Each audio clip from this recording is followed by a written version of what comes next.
कहानी नंबर 133। संस्कार। एक घर में 3 भाई और एक बहन थी। बड़ा और छोटा बेटा पढ़ने में बहुत तेज थे। उनके माँ बाप उन चारों से बेहद प्यार करते थे, मगर मंझले बेटे से थोड़ा परेशान से थे। बड़ा बेटा पढ़ लिख कर डॉक्टर बन गया, छोटा भी पढ़ लिख कर इंजीनियर बन गया, मगर मंझला बिल्कुल आवारा और गवार बन के ही रह गया। सबकी शादी हो गई। बहन और मंझले को छोड़ दोनों भाइयों ने लव मैरिज की थी। बहन की शादी भी अच्छे घराने में हुई थी। आखिर उसके भाई डॉक्टर और इंजीनियर जो थे। अब मंझले को कोई लड़की नहीं मिल रही थी।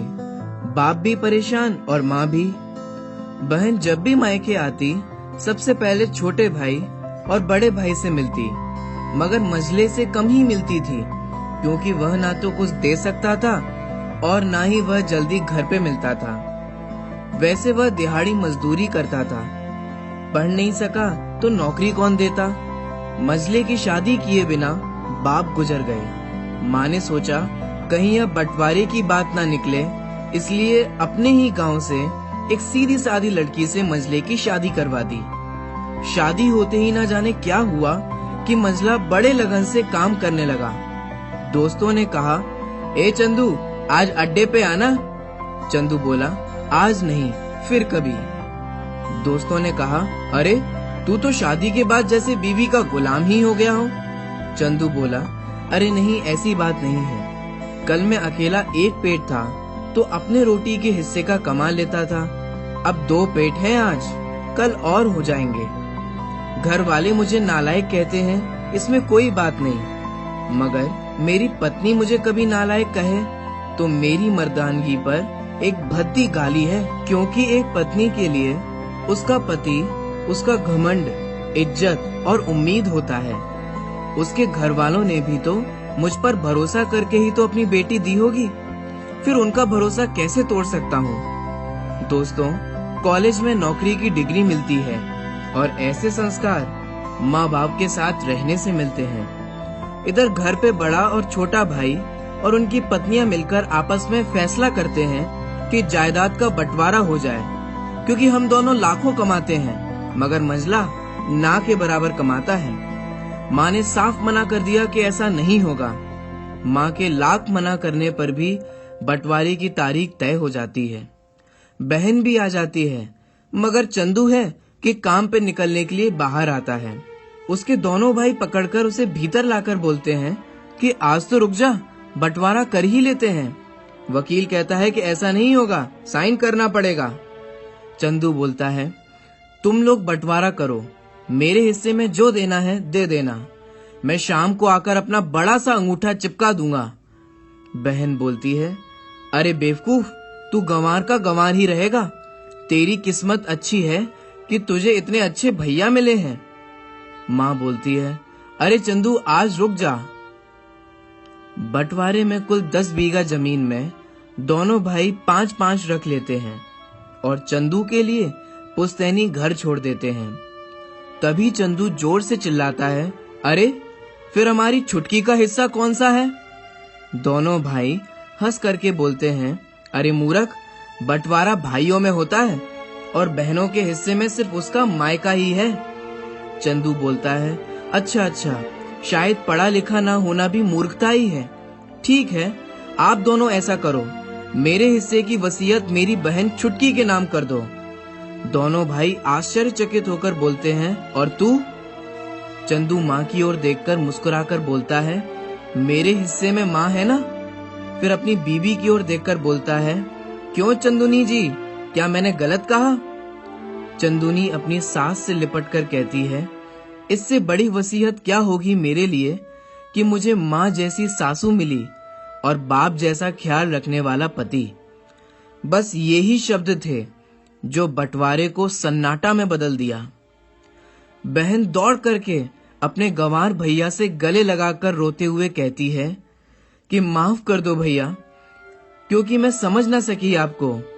इस पर चंदू कहता है, इस घर में तेरा भी उतना ही अधिकार है जितना हम सभी का। बहुओं को जलाने की हिम्मत किसी में नहीं होती, मगर फिर भी जलाई जाती हैं, क्योंकि शादी के बाद हर भाई और हर बाप उसे पराया समझने लगते हैं। मगर मेरे लिए तुम सब बहुत अजीज हो, चाहे पास रहो या दूर। माँ का चुनाव मैंने इसलिए किया ताकि तुम सब हमेशा मुझे याद आओ, क्योंकि ये वही कोख है जहाँ हमने साथ साथ 9-9 महीने गुजारे। माँ के साथ तुम्हारी यादों को भी मैं ही रख रहा हूँ। दोनों भाई दौड़ करके मजले से गले मिलकर रोते रोते कहते हैं कि आज तो तू सचमुच का बाबा लग रहा है। सबकी पलकों पे पानी ही पानी।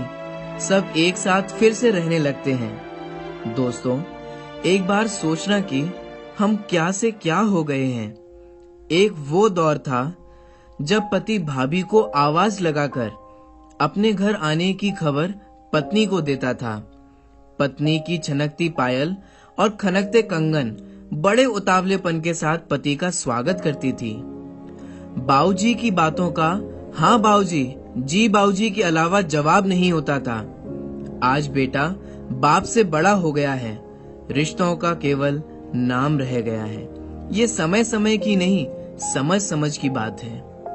बीवी को तो दूर, बड़ों के सामने हम अपने बच्चों तक से नहीं बात करते थे। आज बड़े बैठे रहते हैं, पर सिर्फ बीवी से ही बतियाते रहते हैं। दादू के कंधे मानो पोतों पोतियों के लिए आरक्षित होते थे। काका जी ही भतीजों के दोस्त हुआ करते थे। आज वही दादू ओल्ड एज होम की पहचान है और काका जी बस रिश्तेदारों की सूची का एक नाम है। बड़े पापा सभी का ख्याल रखते थे। अपने बेटे के लिए जो खिलौना खरीदा वैसा ही खिलौना परिवार के सभी बच्चों के लिए लाते थे।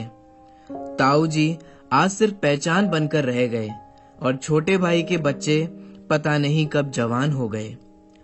दादी जब बिलौना करती थी, बेटों को भले ही छांस दें, पर मक्खन तो केवल पोते पोतियों में ही बंटता था।